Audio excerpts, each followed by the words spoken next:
Osteo arthritis അഥവാ സന്ധി തേയ്മാനം വാർദ്ധക്യ സംബന്ധമാവുമ്പോൾ നമ്മുടെ ജോയിൻറ്റുകൾ വരുന്ന പ്രായത്തിനനുസരിച്ചിട്ടുള്ള തേയ്മാനത്തിനെയാണ് ഓസ്റ്റിയോ ആർത്രൈറ്റിസ് എന്ന് വിശേഷിപ്പിക്കുന്നത്.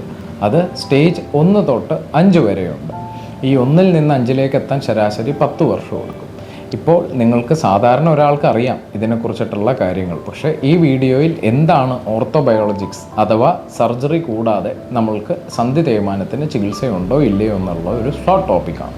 റീജനറേറ്റീവ് മെഡിസിൻ്റെ അടുത്ത സ്റ്റെപ്പാണ് ഒരു അഡ്വാൻസ് റീജനറേറ്റീവ് മെഡിസിൻ അഥവാ ഓർത്തോബയോളജിക്സ് എന്ന് പറയുന്നത്.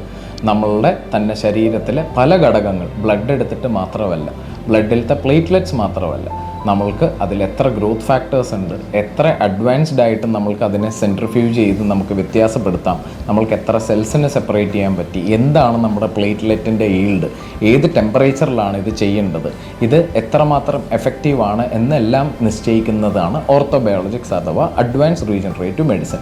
ഇത് ബ്ലഡ് എടുത്തിട്ട് മാത്രമല്ല, നമ്മുടെ മജ്ജ, ബോൺ മാരോ, അല്ലാന്നുണ്ടെങ്കിൽ നമ്മൾക്ക് അഡിപ്പോസ് ടിഷ്യൂ, നമ്മുടെ കൊഴുപ്പ്, ഇതെടുത്തിട്ടെല്ലാം ചെയ്യുന്ന പലതരത്തിലുള്ള രീതികളുമുണ്ട്. ഇതിൽ സ്റ്റേജ് അനുസരിച്ചിട്ടാണ് ഇതിലേതാണ് പേഷ്യൻറ്റിന് ചെയ്യേണ്ടത്.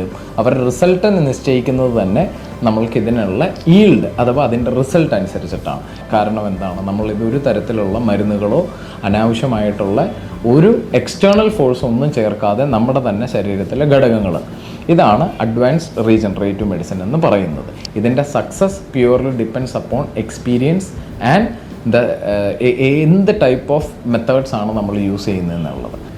ഈ ഓർത്തോബയോളജിക്സിൽ ഏത് സ്റ്റേജിൽ ഏത് ടൈപ്പ് ഓഫ് ട്രീറ്റ്മെൻ്റ് ആണ് ചെയ്യേണ്ടതെന്നുള്ളതുണ്ട്. സ്റ്റേജ് 1 to 3 നമ്മൾക്ക് സാധാരണ ബ്ലഡ് എടുത്തിട്ട് ചെയ്യാം. ഈ സ്റ്റേജ് 4 and 5 ആണെങ്കിൽ അഡ്വാൻസ്ഡ്, ഒന്നുമില്ലെങ്കിൽ നമ്മൾക്ക് ബോൺ മാരോ കോൺസെൻട്രേറ്റ് അല്ലെങ്കിൽ അഡിപ്പോസ് ടിഷ്യൂ ചെയ്യുമ്പോഴാണ് നമ്മൾക്ക് ഏറ്റവും നല്ല റിസൾട്ട് കണ്ടുവരുന്നത്. അപ്പോൾ നമ്മൾക്കിതിൽ ചെയ്യുന്നത് എത്രമാത്രം എഫക്റ്റീവാണ് കാര്യങ്ങൾ എന്നുള്ളത് ഒരു പേഷ്യൻറ്റിനെ കാണുകയും അവരുടെ എക്സ്റേ ഡീറ്റെയിൽസ് കണ്ടാലാണ് നമ്മൾക്ക് കുറച്ചും കൂടി അറിയാം. നമ്മൾക്ക് സാധാരണ റീജൻ കെയറിൽ ചെയ്യുന്ന ദൂരെ നിന്നുള്ള പേഷ്യൻസാണ്. അവർ നമ്മൾക്ക് വാട്സാപ്പിലൂടെ നമ്മൾക്ക് അവരുടെ എക്സ്റേ അയച്ച് തരികയാണെങ്കിൽ നമ്മളത് നോക്കിയിട്ട് ഏത് സ്റ്റേജാണോ അവർക്ക് എത്രമാത്രം എഫക്റ്റീവ് ആണെന്ന് നമ്മൾക്ക് തിരിച്ച് കമ്മ്യൂണിക്കേറ്റ് ചെയ്യാൻ പറ്റുന്നതായിരിക്കും. അല്ലെങ്കിൽ നമുക്ക് ഓൺലൈൻ കൺസൾട്ടേഷനിലൂടെ ആ പേഷ്യൻറ്റിനെ നമുക്ക് ഗൈഡ് ചെയ്യാൻ പറ്റുന്നതായിരിക്കും. കൂടുതൽ വിവരങ്ങൾക്കായി കോൺടാക്റ്റ് ചെയ്യും.